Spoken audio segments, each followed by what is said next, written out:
Are you guys ready? Yeah. Begins Do we in still hear those ticks or what? 3, 2. These are the ticks. 1. I heard something else.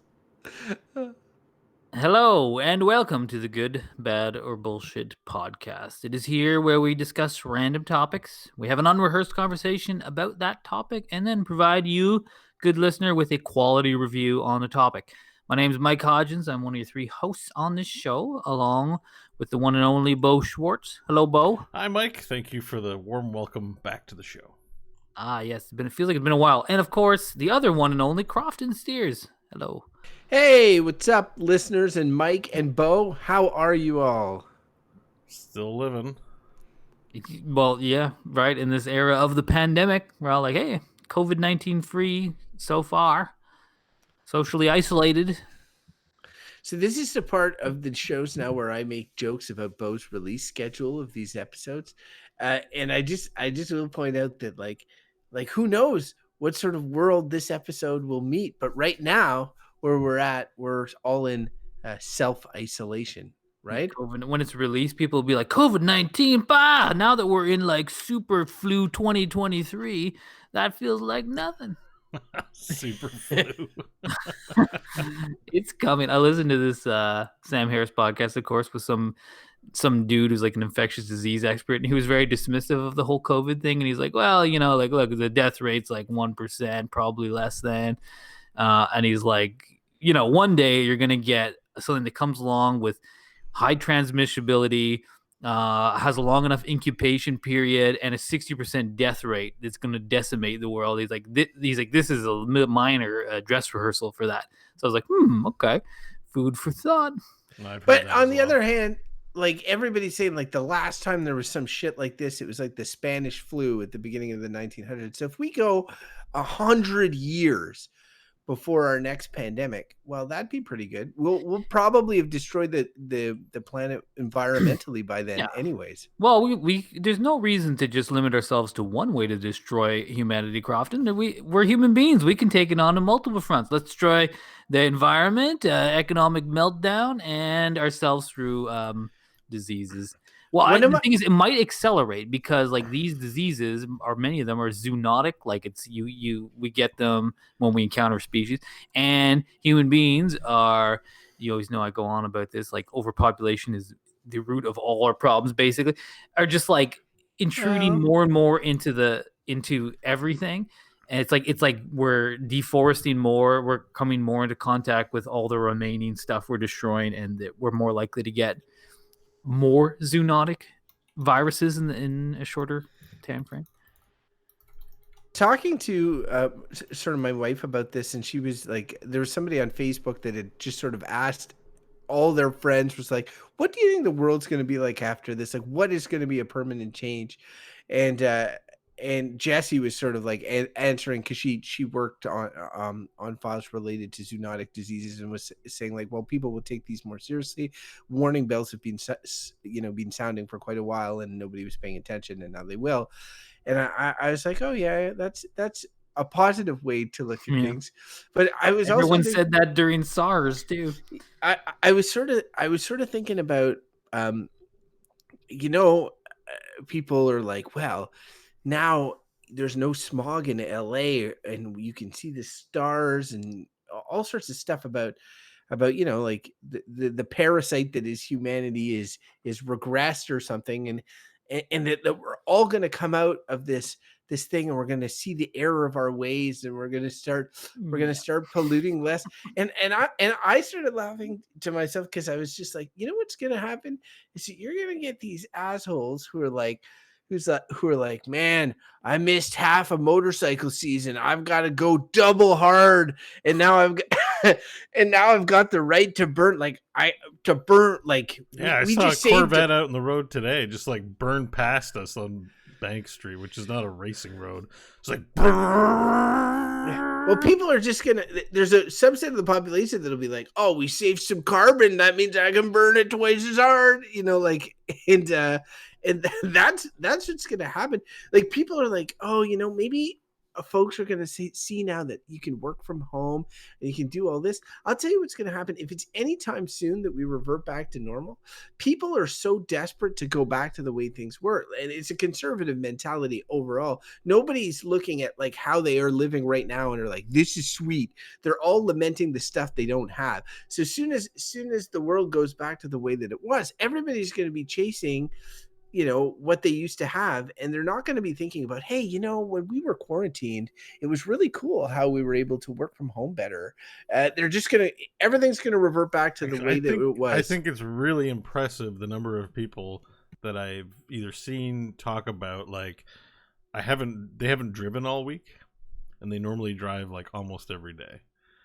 It is, and that to me is like insane, because it's true how reliant, like, as a human being, for so many people, it's a daily thing to get into a vehicle powered by an engine and just motor around the world. And it's interesting to see the slowdown. Yeah, and it's good. Like, I mean, it's funny because you guys well know that I'm cynical, and though last time we talked about this, I was like, oh, there's all these silver linings, like, oh, this is a good opportunity to like pilot universal basic income. We're getting a bump from carbon emissions but I'm like, all signs point to people like, how can we get back to exactly where the fuck we were before the start as quick as possible? It's also kind of human nature to be like, how can we get through this and learn nothing? Because they're like, that would be the best if we could somehow pretend this never happened. But there's a lot of people who are just waiting for, they're sheltered up, and it's like when the cure comes, because they just expect, like, they're not involved in finding the cure. They just expect modern society at some point to provide it to them. And they might not be wrong. Like, people are working on it, but in their defense, I will say that, like, there's few things that people would say are better right now. It's because you can't hybrid them with other things. Like, I kind of like working from home if done properly and structured well and all of this sort of stuff, but I miss going out to places, going out to parks and all of this sort of thing. So I mean, like, obviously the best solution is something in the middle, but I think people are going to rebel against the state that we are in because they want the freedom or that they had before. They're not going to have positive, like, what formulates change is if you like something and you want to keep it. Like, so if you like something about this new world order we're in, well, then you're going to fight to keep it, and people will be like, well, now we know about this thing, we're not going to switch back. But for the most part, people don't like anything right now. They're not happy right now, really. They're bearing with it, they're doing what they got to do, but soon as they're given the okay, they're going to go, they're going to go back to their old ways on everything. I think, like, I think you're right. And it's funny because I am totally into this. I like it way more than normal, and I'm like, I could get behind the permanent quarantine, but I am certainly not the norm. And I think it's also funny because I think you're totally right. And it's like, so we live in Ottawa, as some of our listeners who heard the show before know. This is a winter city, cold place, and it always strikes me as funny. Ottawa's hilarious in the springtime. When you start to get warm days, people go nuts, and it's the same exact thing. People have been cooped up inside, and you'll get one day where it's like 14 degrees and sunny, and there'll be people on patios. Like, the streets are crowded because you've been all long winter cooped up, essentially in some kind of form of like social isolation to some degree. And then it's like, finally, and then at the start of spring, like, this city, it goes crazy because we've been, and I feel like this social isolation is like that worldwide. It's like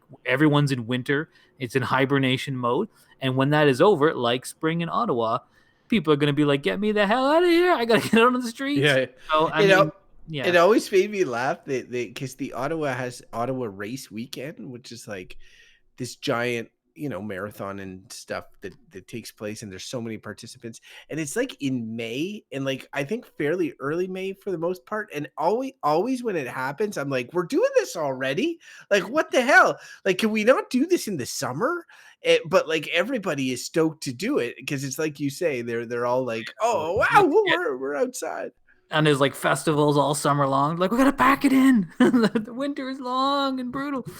So yeah, I don't know. I just think it'll be same. If this state of affairs persists till next winter's gonna suck balls. Yeah, the winter's gonna be, but in some ways it's easier to self-isolate in the winter. But I don't know. Yeah, it's good. You're right. I mean, it's not gonna be good. It's better that this is going into the spring, that you can at least try to get outside and Well, I mean, keep your distance from people, but you can be outside. I think you can still do things. Like today I saw joggers, and I even saw joggers pass walkers and provide a rather large berth between one another, which I was like, oh, okay.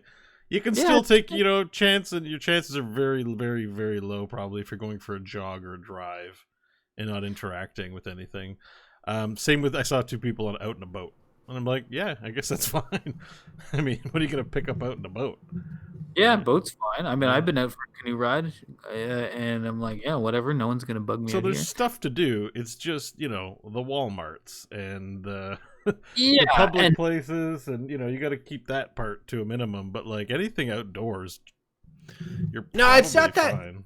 It's not that easy. Spoken to someone who never goes outdoors. Listen, I go outdoors every day. You can't, only to get I go indoors. out my door daily.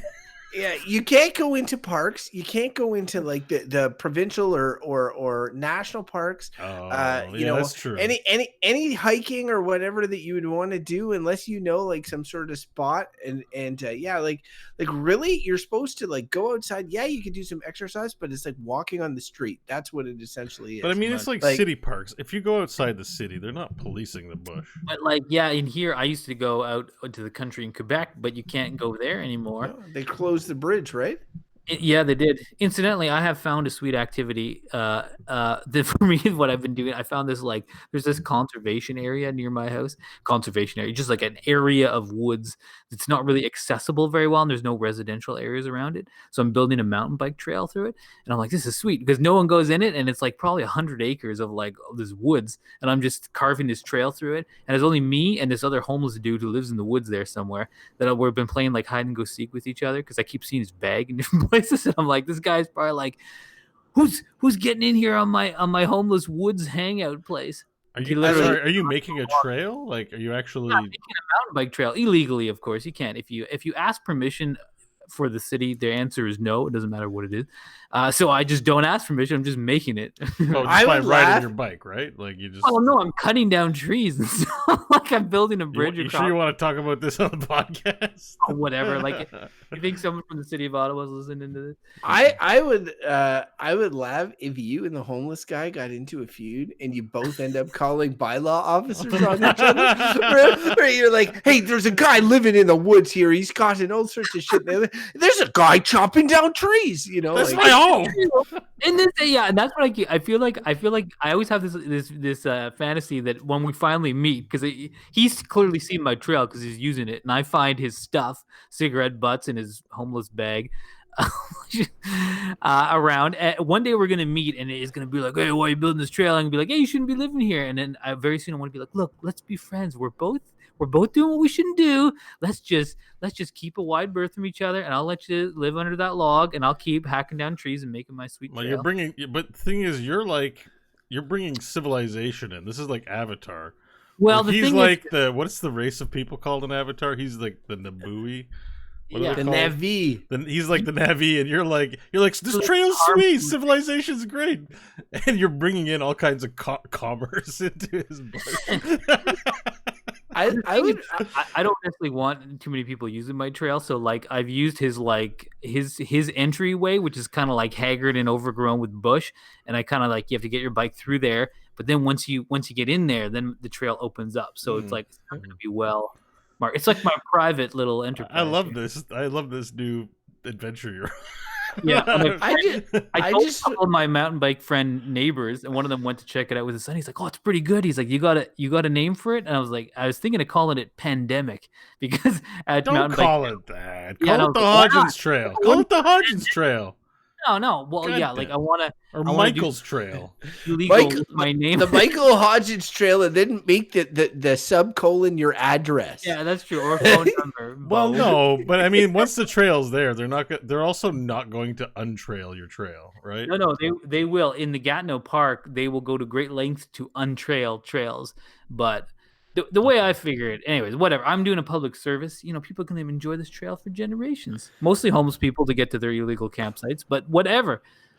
I think it would be really funny if Bo was the homeless guy in the woods and it was just his smoking bush, and he would just come in and he'd be like, God, this ground is so annoying to sit on. I'm going to throw a sleeping bag down here so I can at least sit on that. You guys never meet, and then eventually you realize it was the same bush the whole time. It's not. My suspension of disbelief is not there. What is it? In the bush. It involves you going outside. I agree. It's tough. Well, out to the bush, yes. Yeah. But yeah. When the first time, I took Ivan out a few times, my son, who's 5, because he wanted to come with me, and he was clipping down little trees. And the time before, I had discovered the hovel that this guy was living in. It was literally like a giant tree that fell over, and who had built kind of a lean-to under it. Okay. And I was there at dusk. And if you're anywhere in the woods in dusk, your brain starts being like, there's a ghost or someone's trying to murder you. And like, I saw the hovel and it was like dark and I'm in the woods. I was like, I gotta get the hell out of here. Yeah. So I went back and I saw it, and my son was like wanting to go look in it. It had this tiny little entryway. And I was like, oh my God, there's going to be a corpse in there for sure. I was super terrified. Because the thing is, like, if you're a homeless person in rough shape, you could, go to sleep in your place, and then that's when you die. And who might find you? Some idiot like me going to make a trail in the woods. Well, you smell it, though, right? Like, you'd smell a corpse. Well, yeah, when you get to a certain proximity. But I guess it depends where it is in the decomposition, I suppose. Yeah, if it was just bones. Yeah. Anyways, thankfully, the dude is not alive yet.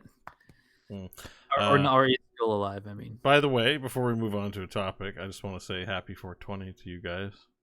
420? Did you partake? No, I'm dry. Well, good. It makes for better conversation in our show. Yeah, but still, it's a thing, I guess, so... My nephew. You've dated this podcast, Bo. That's okay. Got a release. That's good. It's good. Pressure's good. But happy 420, I guess. Happy 420. Enjoy your sales of marijuana, I suppose. like nobody can celebrate that, I guess, by going out and gathering. Like you do a celebration, so not much point to it, I suppose. Well, but the one thing is that it's such a strong odor. If you were to just go on your balcony and smoke, everyone would, everyone in the hood could go out and smoke outside. Yeah. You should do it after the show, Bo. The kids 2 doors down are always, there's always like clockwork at 6 o'clock. There's a couple of, I don't know if they're kids, but young adults in the backyard down the few houses down. But let's get to a topic. Let's get to a topic, eh? Crofton's topic today. Oh, right. Yes. Yeah. I got distracted by the fact that this is I was trying to figure out where Mike's trail was. So good luck. It's a secret. I looked on Google Maps, and so I searched Ottawa map. Okay. Or map Ottawa. And then, the first thing that comes up in Google is like the Google map of the city. And then I clicked on it to make it big. And I got thrown off by the fact that on the top, like left corner, they have a photo that they use to represent Ottawa. And it's Lake Louise in Alberta. What? And it says like Expedia underneath. Like it's like Google thinks Canada is one place. It is like this is Canada, right? Yeah. The land of mountains. Check out these mountains. I'm like, are those the Gatineau Hills? No, they're the Rockies. Oh yeah. Yeah, that's weird. I see that too now, and it's like, why is it showing me this like mountain like? Yeah. All right. So my topic. All right. It's coming in. Oh, here it is. All right, there you go. The envelope is yours. The bird has flown in. Let me open it. You got to put it in your oven at 175 for an hour. That's what my father-in-law does to de-COVID-19 his mail. Just so you know. Really? Does that work? Yes, he does do that. Does that work, or is that? He's a retired doctor. He said he looked it up, and it can't survive 150 degrees or more. So if you just 175 won't burn your mail. And I guess his mailman's dirty. This mail is hot. Pre-cooked. All right, open it up. All right, and it is. This week's topic is handshaking. Oh, Shaking. that's an interesting and very apropos topic. Yes. It's an So I interesting know one. we did an episode where With physical greetings. I remember it. Oh, did we? God damn it. It was called physical greetings, but it spanned the gamut of like you want to do the kissy on cheeks, you want to do the hugs. I remember because God. I had an awkward picture of like Obama, Trudeau, and someone else trying to shake hands, but it's Oh all my mixed up. God, damn No, it. no. I can't. We do This is like everything on this show. This is like a sub. No, you know what? I say we just go with it because the other one I remember, but the other one being like, because I have this thing. This is a flashback to the other one where it's like, you know, it's like hugging. Sometimes you get in these. You're like, okay, some person's like a huggy person, and then it's like established that like, you meet them, you give them a hug. You know, that's nice. I like that. But then it's like this awkward expectation of like, well, I just saw them like 2 days ago. Do I really got to give them a hug again? You know what I mean, or whatever, and it kind of feels awkward. Like a Right. handshake, though. Okay, yeah, I think we can drill down to the handshake because the handshake is its own thing. Like physical greetings has hugging, butt slapping, thumbs up, fist bumps, all kinds of stuff. But the handshake, I know we talked a lot about the handshake in the physical greetings one, but the situation has changed. That's what I want to throw out there. Yeah, and it's COVID time, and everyone's adjusting to the things they used to do. There's signs all up in my office where people are like, because you would approach someone's desk, you would stand next to them, sometimes over them if they're sitting, and you'd be about a foot away. But now all the signs say 6 feet away, so I've got to talk to them from all the way over here, so I don't breathe on them or get my, potentially COVID infested drizzle into their mouth. Say it, don't spray it, Bo. Exactly, but it is kind of funny when you take a step back and think about handshaking, because like handshaking is pretty formal, and often I think of it in the context of like maybe at work you're being introduced to a new employee you haven't met. It's a little bit more formal. Someone's like, "Oh, hello, meet so and so," and then you meet someone and you say, "Hello, yes, I'm Mike," and this is Bob, and then you're like, "Okay, so we now know who each other is," but then you put your hand out in the air, and then someone else takes your hand and they shake. You're like, just thinking about that, it's like it is a bit weird. Like, why do that? And Like, why is it so prestigious? Like, it is a prestigious and formal thing to take someone's hand and say, "I've got your hand in my hand. Let's go up and down."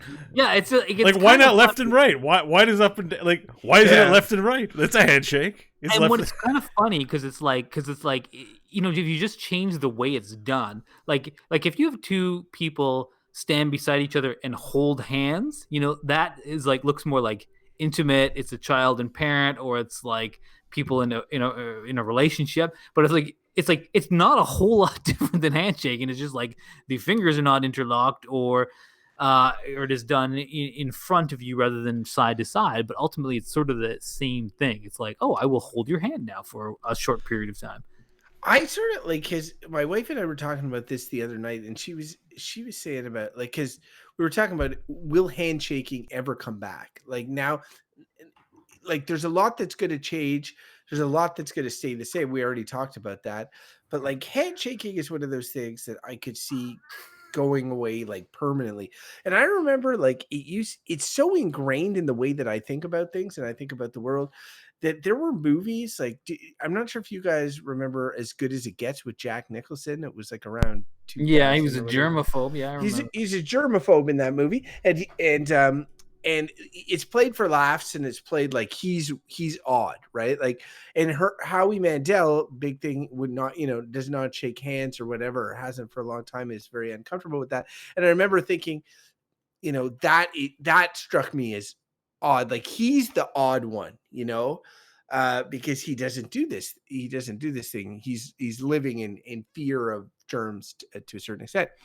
But now in this situation that we're in, I'm like, oh, maybe these guys, fictitious or real, have been right the whole time, and this is a weird sort of practice. Because for me, the idea is, Jesse's like, I don't want to shake some stranger's hand, like, and my thing is like the idea, the reason that you shake hands right now, aside from settling a business deal or something like that, is to no longer be strangers. It's like a symbol to say like, we are now entering a relationship.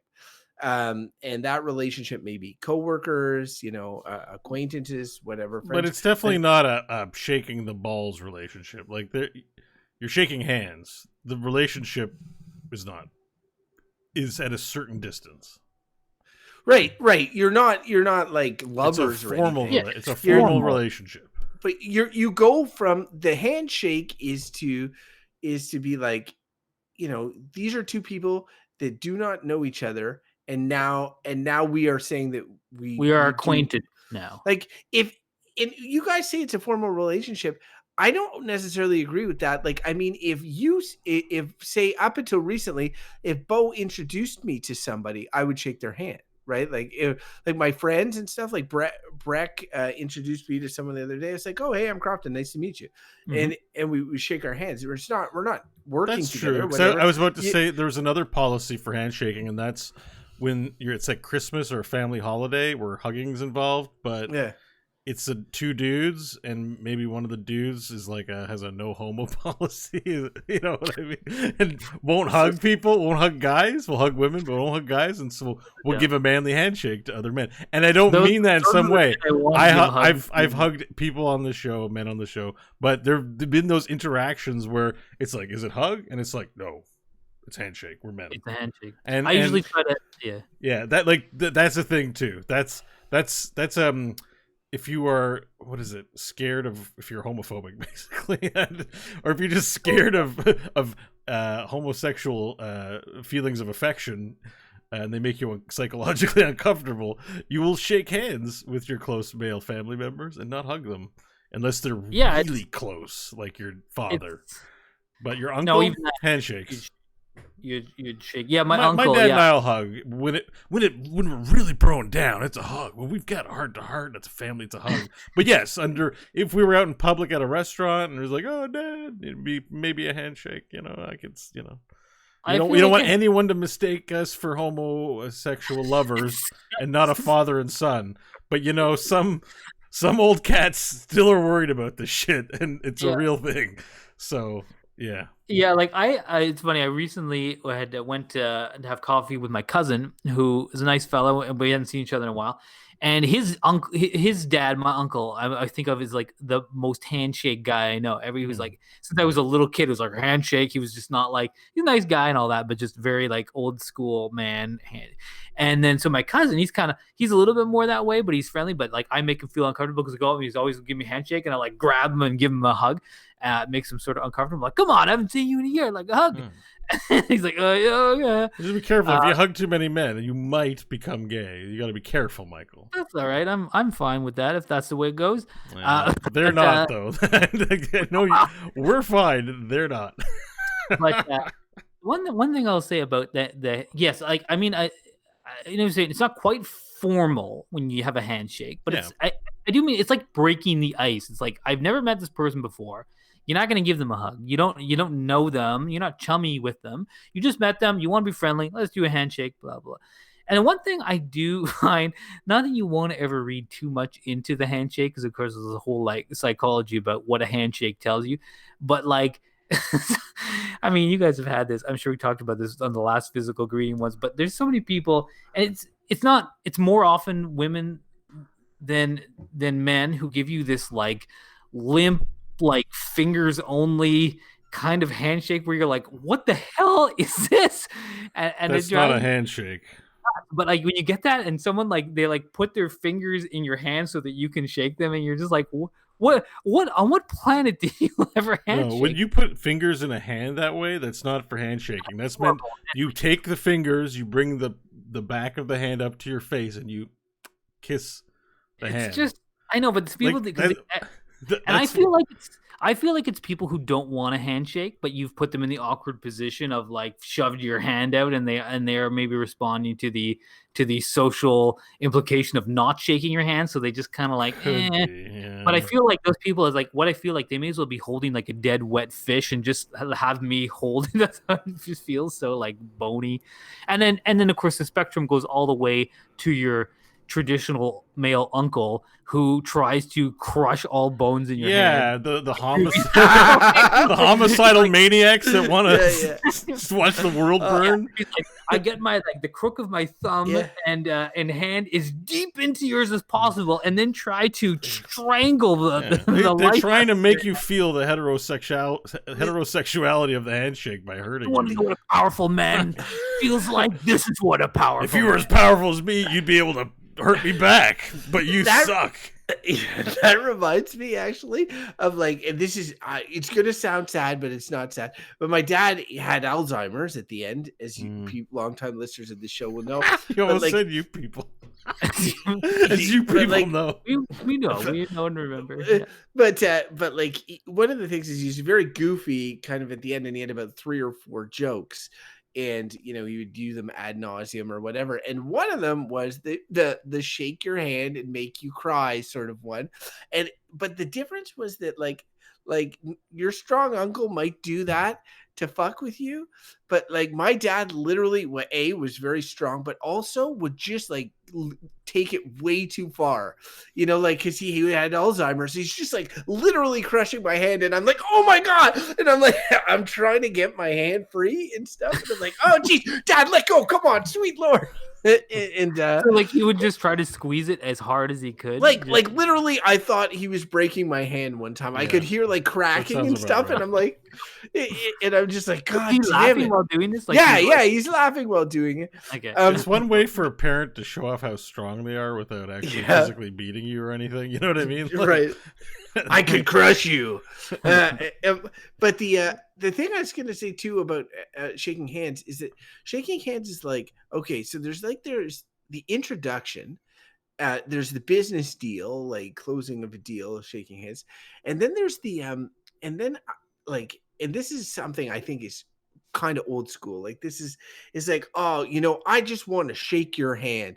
It's sort of the idea that you need to show this person your respect, I'm just I just had to come over here and shake your hand, and it's funny you bring that up, because I'm like, when I flew to when I got that birthday gift to go see David Mamet and meet him, I was like, I don't think I said I just want to shake your hand, but part of as I was beside myself with starstruckenness, I wanted to shake their hand. I was like, the handshake was part of it. Yeah, and I don't know why it mattered, but I guess it skin con. I guess I don't know. It is kind of funny because again, when try to walk back, what is it that's happening now? And it's sort of funny about meeting people where you're introduced to your friend, you're like, hey Mike, hey, this is Bob, and then I say, oh hi Bob, nice to meet you. Touch part of my body. And then you that, and then you say that because that's what's happening. I'm gonna say that. I'm gonna say that the next time I go for a handshake. Touch part of my body and offer my. Yeah, because if your hand is part of my body, but that's what you're doing. You're like someone you're very impressed with. You go over, you're like, you were so amazing. I just want to touch part of your body right now. I don't care what part it is. They're like, well, here's my hand. That's maybe the least offensive part for you to touch. Okay, I'll take it. And then you touch it. You're like, yes, I touched part of their body. I mean, it sounds horrible when you say it like that, but that's exactly what it is. And that's part of the whole breaking. I think there's something superstitious about it because, and maybe it's spiritual and important to a human being. I don't know, but I mean, touching is an important thing. I remember, you remember Julie Mondor from high school. She told me something that I'll never forget to this day. But she had, or was it her? I think it was her. She was. I forget who told me. No, I'm pretty sure it was her. But I won't forget what that person said. Fuck off. All right. So she would touch people when she was talking to them, and she was describing that as a technique, not just for handshaking, but if she was going to say something to somebody, she'd put a hand on a shoulder or on an elbow, or she would make a point of touching people while saying things to them in order to better get their attention and better connect with the individual. And I found that to be true because most people don't touch me. So when someone touches me, I'm alert and I notice, and as a technique for communication, it kind of makes sense.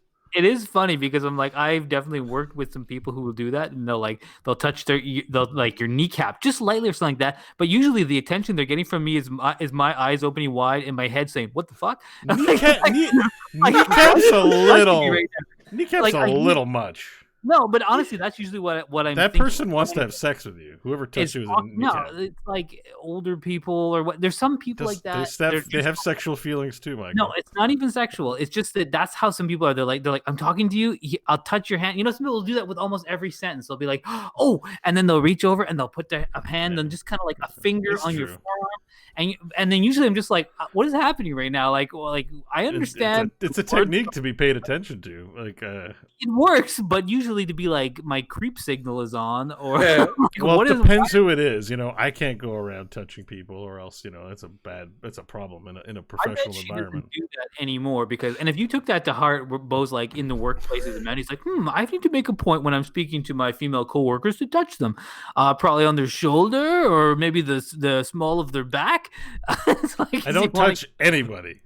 Well, that is the policy I have. But also. I remember that it's a technique. I don't know why it just still sticks with me to this day. And mainly I remember it in order to avoid being manipulated by others, more so than a technique in my book, right? Yeah. Like if someone comes up to you and touches you and wants something, you know what I mean? I don't know. But Bo, note that this episode has a lot of clips that you could go back and take out of context. So let me not double down on it, but I have something actually meaningful to contribute to conversation other than whatever weirdness just happened. But happy 420.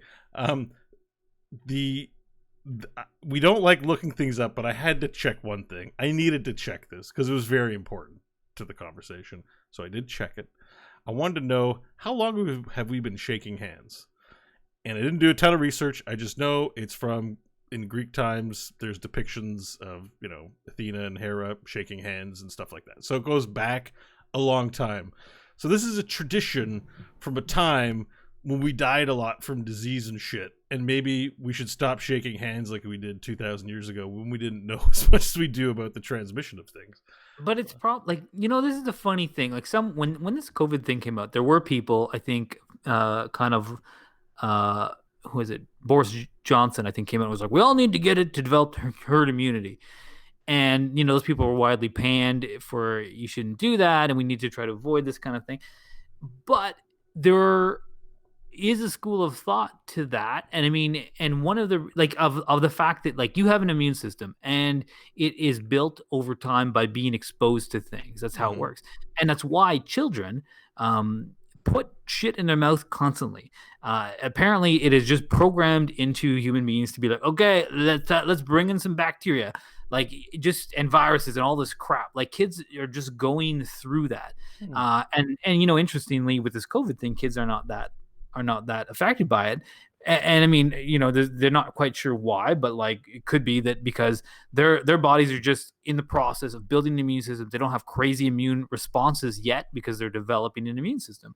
So I'm like, I don't know that to be like that we should never do that anymore because, the worry is that leads to everyone ultimately being more vulnerable. You don't expose yourself. It's one of the things that they say is our clean society is why we have things like asthma and increased allergens and things like that, because we're not exposed to as much stuff as we used to when we lived in dirtier environments. And it makes me wonder that we're less robust people if we're not to some extent exposed. Now I think that the public health response to this thing is appropriate, but I think it would be going overboard to be like, I never want to exchange germs with someone else again. Because I think, first of all, we're all fooling ourselves. If you think you're not going to get exposed to viruses and bacteria, it is all over you right now. It just, most of it doesn't do anything to you. So it's just stop fooling yourself to be I don't want any germs in me. That's all around. So I don't know that. So how many viruses do you have a sense from anywhere you picked up? How many viruses a year we get that doesn't? Oh my god, I gotta look something up to tell you guys. It's gonna take me a second, but it was some.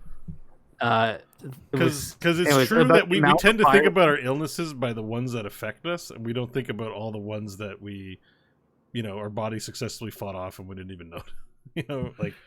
Well, yes, there are. There Yeah. are literally tons and tons of I mean, viruses. if it's on the order of even like 24 a year, I'm like that's pretty impressive. But getting back to shaking hands real quick, like Well, so the link is the herd immunity. Right? No, I get the link, but there's a difference between being like, okay, let's not like live in a bubble, and hey, touch my body. You know, like there's a let's get back to that part where it's weird. There's a gap there. Like, yeah, I'm not saying that we should live in a bubble and that we should protect ourselves constantly, but there's hey, I've touched a lot of door handles with this hand. You should touch it too. Let's hold it for an abnormally long period of time. I mean, here's the classic thing that you would butt handshake up against for the similar meaning, which would be bowing. Like, the Japanese do not need to shake hands. So let's bow. Like, what do you think? Like, should we be bowing? Do you want to bow to I people? feel like the wave, like sometimes you just like if you're like an uncomfortable distance away from someone and you're somehow being introduced, you give them a little hand wave. You know, you're like, oh, here you go, hello. No one's gonna take that professionally. No, it's just because we have been grown up in a culture, and as the Japanese have grown up in their culture and all that, where we associate shaking hands with so much stuff. I met a guy on the street the other day. I'm doing everything like to be COVID safe, and I almost tried to shake his hand. I was like, we had a conversation, and it was kind of a meaningful conversation. He's having a hard time or whatever, and I was just talking to him, and I was like, and then you were like, touch my body. Right? No, but at a certain point, when he's like, it's one of those deals where you haven't introduced each other, you've just sort of talked for a while, and you're like, hey, so let's break the ice. Like we've spoken for a while, and then I'm like, hey, I'm Crofton, I live up the street, and he's like, oh, I'm Jill, and I'm like, oh, nice to meet you, Jill, and I can feel my hand like. And then I was like, oh yeah. I'm like, he's like, no, I would. Crafted. He was like, I would shake your hand. I would totally shake your hand too. And I'm like, yeah, no, I'm curious. I said at that point if we're ever going to get back to doing that. But bottom line is, it's a physical reflex for me now in that type of situation. And so to go away from it entirely, like when this ends, is going to be tough for people of my generation and older. It's like the next generation where I see they have the opportunity to look at our habits and be like, okay, so why are we doing this? Well, it's hard to know what so Bo looked it up. It's been around since antiquity. It's like, it's not new. But what's to me super interesting is that we don't know, and probably can never know, like, well, what's the origin of it, and it's like, it's like, it just makes me wonder. Like, I think of the whole, like, kids putting stuff in their mouth to gain exposure. Like, maybe at some point human beings did that kind of thing because they wanted you get exposure. I don't know that we wouldn't be exposing each other without the handshake, right? Because there's a huge stream of shit that comes out of our faces that we literally spit into each other's mouths constantly and don't realize it. So I mean, actually, you know what's funny, because this makes you think of that. That, like, it's like, what was that like? If you're like, I feel like I remember doing this with some other kids when I was like 10 or 11, we're like, we're good friends. You spit in your hand and then you handshake. That's right. Like the kid, like, now we're slick your hair back after. It's just like, or even better, it was like you cut yourself. I mean, imagine whatever you have now, I have. Imagine you could like have this X-ray vision or something weird of people having sex and all the stuff that you'd be breathing onto your partner and vice versa, right? Like just like, you know what I mean? Like, there's a cloud of shit around us constantly. I don't think we need to shake hands.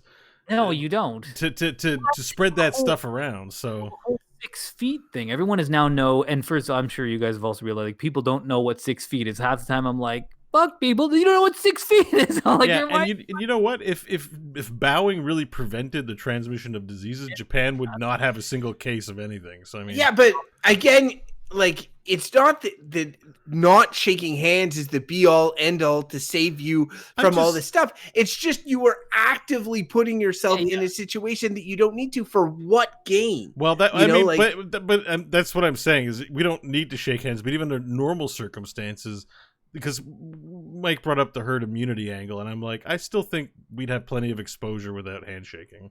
I think I don't think handshaking would mean the downfall of civilization because no one has an immune system. You know what I mean? Think about handshaking for a second. Like the fact that Mike said, like, we'll never know where it comes from or whatever, and he's probably right. The idea, probably some dumb monkey who's like, hey, you want to shake my hand? The other monkey's like, maybe we figured it out there. But say like, I want to scratch my nose or pick my nose or whatever. There's like some sort of discomfort there, and that I want to deal with it. Like I've got an itch or I've got a whatever. And do you wash your hands after before you shake people's hands? But shaking hands is just like, it's something that's like it's a societal gesture that's been ingrained since we were born, from observing others, from popular culture, from all of this stuff. It is like, it really like is just something that we have passed on and said, okay, this is how we do this thing. And like, my brain is like, okay, I've got to stop doing this now. Like, how do I do it? It's easy when you have the 6 feet thing, because it's like, okay, we know there's always that visual cue to be like, okay, like things are not normal right now. But when things do return to normal, it will be tough to deprogram this. But it makes me realize the ridiculousness of it being programmed in the first place, and the fact that nobody really questions it or talks about it or think. We just, handshaking is a thing. It's existed forever. We do it. Yeah. You know, like, that's again, culture, I go back right? to why is it up and down and not left and right?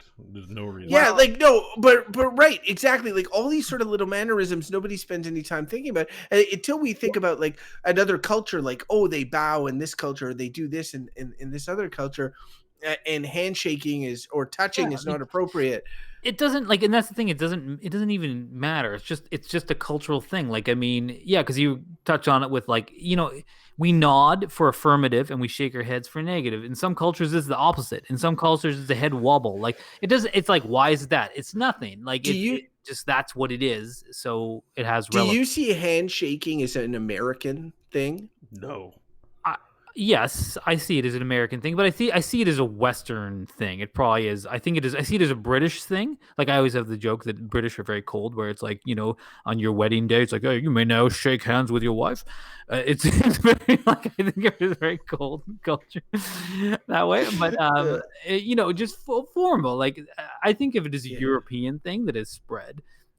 Because I really think now, and maybe Donald Trump as the quintessential crass American has kind of like got it in my mind, like the idea of like, oh, we're gonna shake hands right now, you know, and I mean, business and Mad Men and all of that stuff, and the idea of like we're finalizing this deal, you know, like, and we're you know, well, I want to. But you brought this up in our physical greetings one. Oh, did I? And recently Macron, president of France, got in kind of trouble for this because during the start of the COVID thing, he went to Italy and put his wet lips on the face of the prime minister or whatever of Italy.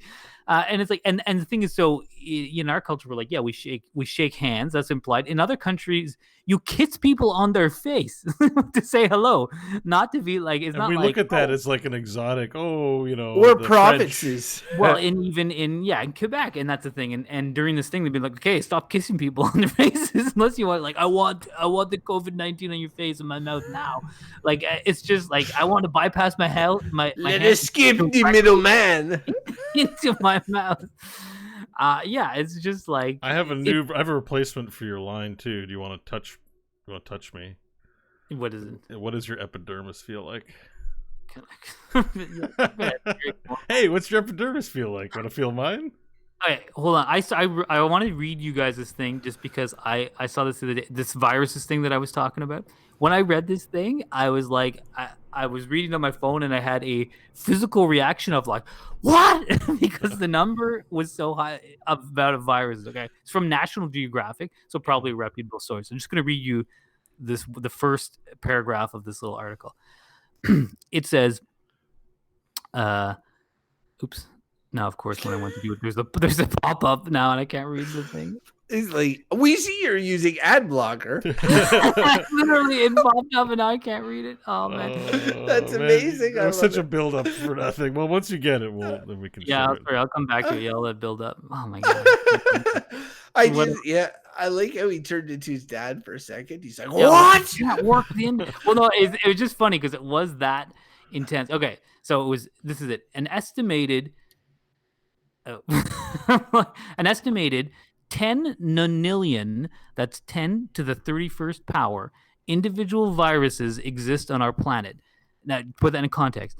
That is enough to assign one to every star in the universe 100 million times over. Think It's about that. incomprehensible. Like I But, can't, but you what, can't. but My what brain is can't even measure that. yeah, it can't even. But to me, it was the kicker was the last one where it's like I'm like we're going along. I'm like, okay, this is a crazy number.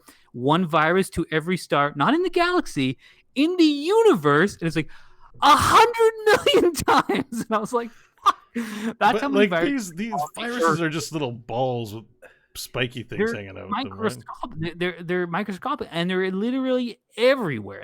Every living thing has viruses. Viruses have like bacteria get viruses. It's just the world is spewing with them, and most of them don't do anything to you. Like that was the takeaway of that article. Like Yeah, your most of them, antibodies can negate most of them. or they just don't have the mechanism to do anything to you. They can't interact with your cells, like whatever.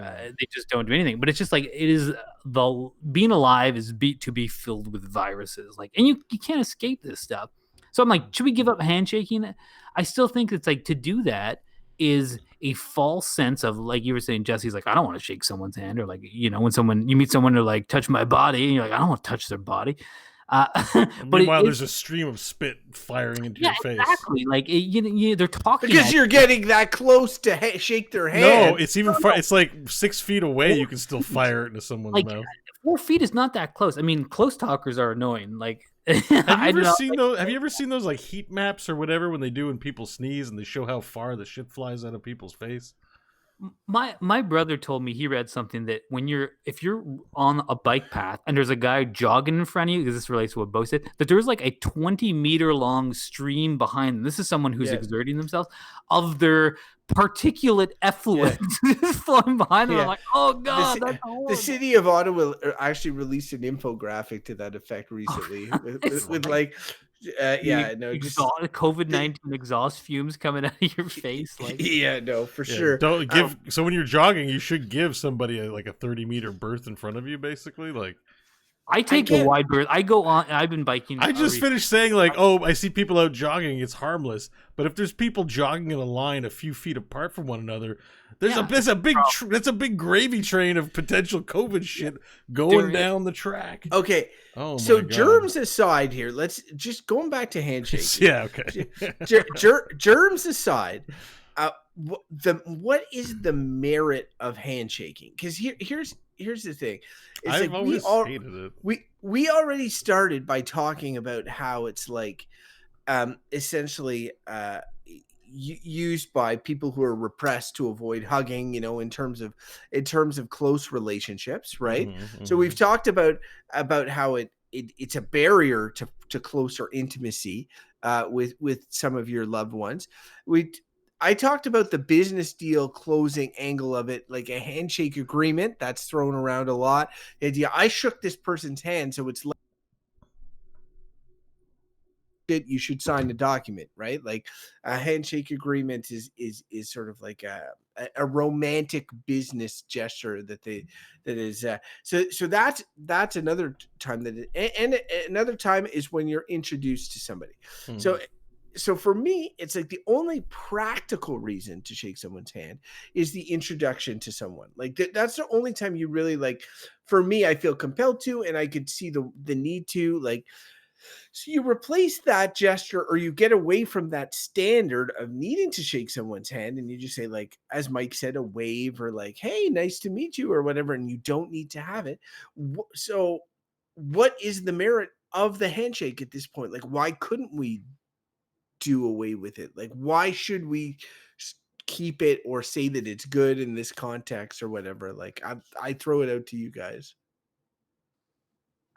I mean, not to step into another thing that's like this, but I mean, to me, with this whole situation we're in, I'm like, okay, well, why are we going to go back to the aim of full employment? Right now, we have a lot of people working less hours. Like, I don't know, because people are going to go back to the way things were. People don't want to change. Uh, and so like, yeah, handshakes, it's ingrained. Like, so, I mean, I don't disagree. Like, why are we doing this? Like, why we would stop handshaking? It's like, it's not going to stop because of Yeah, this. like the only reason I do it is because like I'll be in a setting where I'm not familiar with people and handshakes are expected, and I'm not going to make a big stink about I'm anti-handshake. I just toss out the handshake, and that's It, how it perpetuates.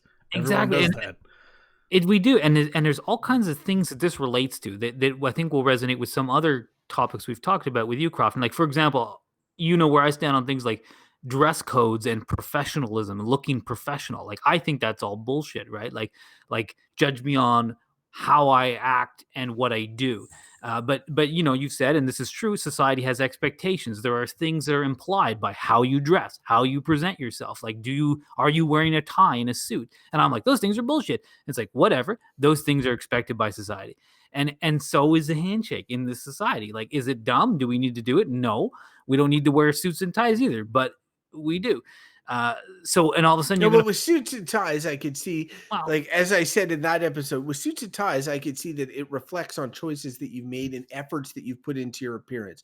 Like there's a work that involves but wearing a that's, nicely, but a handshake requires no work. no, but it's Like still it's very easy to do. but what it is a cultural norm. So the thing is like, again, it's just a cultural norm. Yes, it requires work, and I mean, there's other things that are like that too. It's a cultural norm, and so the thing is like, all of a sudden you're going to get in these situations because this can never be implemented. You're going to have someone who's going to be like, put their hand out, and then you're going to awkwardly, or someone's going to awkwardly try to avoid it, and then what's going to happen is that is a communication thing, the same Yeah, I as was gonna say it's a shorthand because like I can ask Mike, are you a person of value? What substance things do you do? Blah blah blah. Are you professional? Or he could just wear a suit and save me the hassle of having to ask all that questions. I just see the suit and I immediately think this is the kind of person I'm looking for. And so with a handshake, if someone refuses to do a handshake, I might be the type to be like, I don't do business. People don't do handshakes. What yeah, kind of like that's weirdo the is thing. that? Is like some people are going to take it wrong. They're going to assume you don't like them. They're going to assume you're rude, maybe you know, or weird. Or you might explain yourself and be like, you know, I just don't feel Because, comfortable with germs or whatever. And they're going to be like, this person is a pansy, or who because knows? you would be up until recently, you would be one of those things. Yeah, Howie Like Mandel is now the most normal person, but he wasn't. You would be either a germaphobe, Yeah. somebody who's rude or making a situation awkward. You would be one of these potentially negative things. The COVID situation has changed how we're going to perceive that, and maybe we're going to be moving away from handshakes. I know personally I'm not in any rush to get back to them. I guess the thing is though, is that like unlike you guys who both seem to not necessarily like them, for me, because I'm very social and I also like I don't know, like maybe I like these little ceremonies or whatever, but I definitely don't mind like shaking people's No, hand and well, meeting just to be people. clear, because I like handshaking. I think it's the nice between like an awkward things like hugs and stuff like that, where it's I think it's kind of nice. Like, But I sort of think like in the practicality of it that it shouldn't exist. Like so hugs are intimate and they are with somebody you know to a certain extent. You're not going to hug somebody you don't really know. And then you give them a handshake. but But like it's hugging, right? but I would say that that's more than a stranger should get. Like you know what I mean? That Well, like you meet but it's somebody you've never met them before, you're like, nice to meet you. Like, but the fact that you're giving them something of yourself in a physical gesture, um, I feel like that's not necessary. But it's like, Like just imagine, like, you can just imagine this kind of scene in a movie where someone is like, you know, someone goes to shake your hand, and either the person looks at their hand and looks at their face and be like, "Oh, shake your hand." You know, it's like this ultimate slap. It's like a slap in the face from afar. And no, yeah, because of society, those are standards. Unless you do the rigmarole. Like if Crofton was having a house party and he somehow managed to invite me to meet some friends of his that weren't, his worlds were colliding. These are some work friends. You're meeting my beau friend, and you were like, "Hey, nice to meet you. We hear a lot about you from Crofton," and they extend their arms out. like I'm gonna have to shake their hand, or else Crofton's gonna be like, "Why were you a dick to my friends?" or whatever, you know. Of course. Or unless I can't remember what the word is for it, but unless I'm just like, "Sorry guys, I have a condition. I'm a germaphobe. I don't shake hands. Please don't be offended." But I really can't do that. It's going to cause me a lot of discomfort. And they're like, "Oh, okay, you have mental health issues. We can't shake hands. I get it." Yeah, that's pretty much what people are going to assume. Yeah. And it is just interesting. I suppose. Because I do think that... Wait, Crofton wants to slam me. Just let him get it in. Yeah, go ahead. As opposed to what you would do, would you shake their heads and be like, "I'm sorry, I have a condition. I'm a chronic masturbator." So you know, I thought you were going to say, "I don't use toilet paper." just so you know, I'm just... Sorry about this. You should Purell. But like, if of things, yeah, it's, you know, it's funny because you just touch on it. Of things that should come out of this is not like, okay, no one shakes my hand anymore. It's just like, what I want to see people's like, wash your fucking hands. Like, I can't think. I'm sure you guys have seen this too. Sometimes you're in the washroom at work in a stall. Some guy comes in, pulls out his penis with his hands, rubs his hands all over his penis as he has a pee, and then walks out the door. And you're like, oh, that happens all the time. I exaggerated how much he was fondling his penis. Yeah. I'm like, you really just got to aim it. You don't have to touch it after that. But, I mean, who knows? I was trying to paint a disgusting visual image in your head. It could be. Somebody could be like, you know what? Let me get, there's a rock stuck in my foreskin. Let me dig it out while I'm peeing. He walked out the door. For now, he's like, Bo's not the point.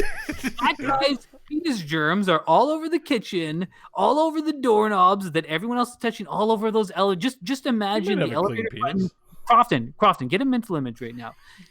An elevator button that you push with your finger, index finger, right before you rub your eye. A man was in the washroom, and that finger was on his penis 5 minutes before. Now, if his penis is clean, not a problem.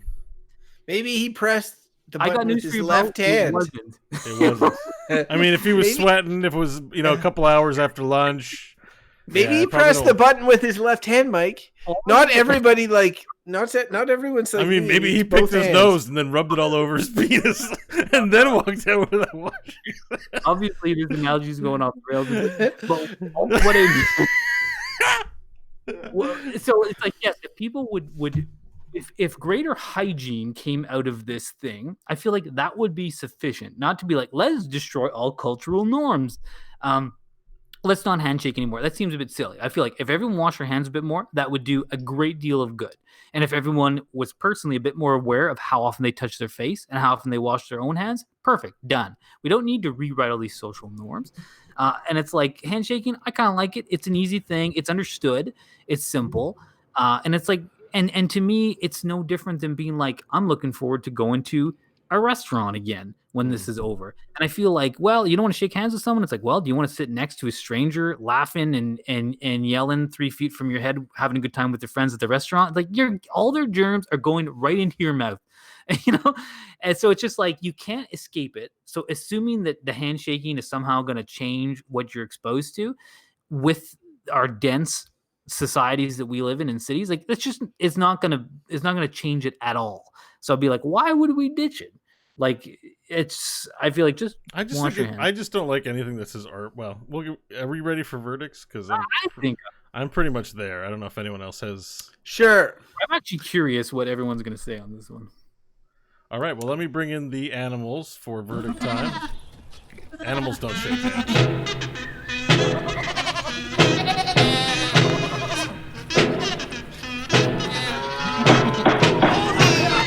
I said, I think Mike should go first. Order in the court. Yeah, Mike, go first. But you were almost there. You pretty much delivered your verdict. Much delivering your verdict. Just add on to it and then finish. And then, I can go first if you want the benefit of one going first. But I can tell you, it's gonna be real quick. It's gonna be lightning fast. All right, you just do yours then. All right, I think that anything handshaking, because it's up and down, and that we don't go left and right, is just case closed on why it's so fucking stupid of a thing. And I think handshaking's bad. Bad. You just explained why it's bullshit. Yeah, he basically just explained why it's bullshit. Said nothing about how it was bad. and gave it a bad Well, that's how verdict. it's bad. It's so stupid. It's not even a kind of stupid that I can appreciate. It's so funny because the sounds that are coming out of your mouth right now are completely arbitrary, but yet I understand them as a language that we both agree to. The noises that you were making, they're arbitrary. Who decided they were that? That is exactly what you just said about handshaking. Why is it up and down? It's like, why does the sounds come out of my mouth right now? Now I'm getting a verdict on my verdict. Yeah, now Hodges, you go next. All right, no, let him finish. All right, what's the verdict on my verdict? I want to play the sound. Do it. We're not helpful at all to help me decide. So I'm on the fence between, That's bad. Bo says it's bad, though it makes. I played the sound. Bullshit. And I'm on the fence between bullshit and good, just because it's an easy social norm. But you know what? No, I'm gonna come down. This is kind of easy. It's actually bullshit. I think a lot of these social norms are like, why is it there? I don't know. I live in this society. I do the thing. Someone puts their hand out, I shake it. I'm like, do I need to? No. I'm not really offended if someone doesn't want to shake my hand. Will I shake someone's hand if they put my hand out? Yes. Will I judge them if they give me a fucking limp fingers in my hand? Yes, I will judge them. So I'm like, whatever. It's a stupid thing. I would not miss it if it was gone, and I'm not going to be the one to lead the fucking rallies to get rid of handshaking because I don't care. Like, I so think yeah, my it's a verdict did help you. maybe, but only because it enraged me and then it lit a fire under my ass. All right, that's it. All right. So yeah, I also don't really know. The one thing I will say is that we talked a lot about negative stuff with handshaking. One of the things that bothered me, the more that I thought about it, was sort of the machismo associated with handshaking. The idea that it serves as a barrier for emotionally repressed men, mainly, to like say not hug their sons or not, like. And I'm not saying that if handshaking didn't exist, they would go full on with hugs. They might just be like, well, there's nothing